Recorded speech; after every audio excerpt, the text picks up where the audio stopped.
install iOS 18.1 Apple Intelligence on an iPhone XS, XR, 11, 12 or 13, simply follow these steps.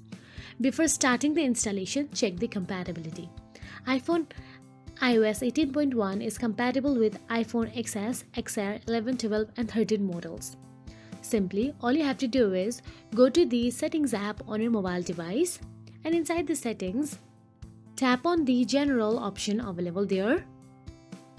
Once inside the General, simply tap on the Software Update.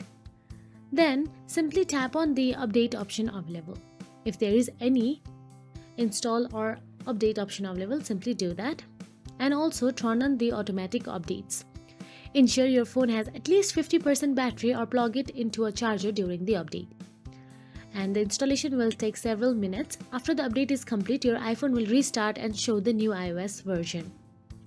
So now, once you have done this and still the iPhone is not updated, then go to any web browser and search for the beta.apple.com. Now inside Apple Beta Software Program, sign in with your Apple ID. Tap on the Sign In option available there. And once signed in,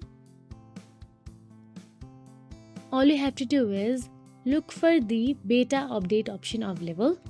Simply scroll down and tap on the Next or Continue option available. Then for the beta software, scroll down again. Then in the blue highlights, you can see options like Enroll your iOS device. Simply tap on the Enroll your iOS device option available there. Then scroll down and you can see Beta option available, and tap on it and it will update your beta. So that is it. If you found this video helpful, please like, share and subscribe, and thank you so much for watching.